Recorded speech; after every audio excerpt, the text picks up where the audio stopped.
ધામમાં 5 રવિવાર ભલે કોકના કહેવાથી પરાણે આવ્યો, પણ 5 રવિવાર આવીને માર જોડે હિસાબ માંગ્યો છે ને, તો ગમે તો અહીં એને જે ભાડા ખર્ચ્યા હોય અને આવતા ભલે ભૂખ લાગી એના પૈસે નાસ્તો કર્યો હોય ને, એનું વ્યાજનું વ્યાજ સહિત એના ગમે તો અહીં 5,000, 10,000, 25,000, 50,000 રૂપિયા મેળવી આલી અને મારો હિસાબ પૂરો કરી નાખું. હું ક્યારે કોઈનું ના રાખું.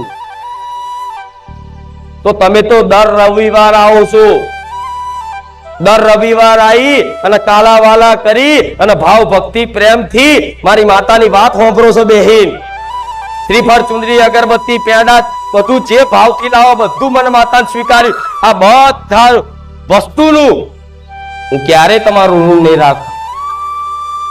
એક અગરબત્તી મારા નોમની ઘેર કરીએ છે ને 2 અગરબત્તી, એ 2 અગરબત્તીનો હિસાબ આલું છું. પૂછી લેજો, જાઓ જે મારા ધામમાં આવતા હોય અને ઘેર બેઠા મન માતાને યાદ કરતા હોય અને મારા નોમની અગરબત્તી કરીને મન માતા સ્મરણ કરતા હોય એવા પૂછી આવજો. એ બોલશે કે બા 2 અગરબત્તી તું તો મારા ધાર્યા કામ કરે. કેમ કે 2 અગરબત્તી તે હું કોઈની ના રાખું. હું દેવ છું ગોડા, હું આલવા વાળી છું, લેવા વાળી નહીં.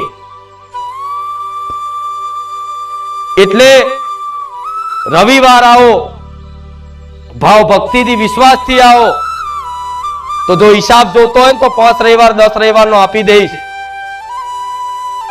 પણ જેણે જેણે હિસાબ ના માંગ્યો અને મનથી, વિશ્વાસથી, ભાવ ભક્તિથી રવિવાર ખાલી આવી અને દર્શન કરી અને જતા રહ્યા ને મનથી કે માં તને જે યોગ્ય લાગે ને તને જે ઠીક લાગે ને એ કરજે. લે હું તો તારા ધામ આવી અને તારા શરણે પડ્યો છું માં, હવે તારી જવાબદારી.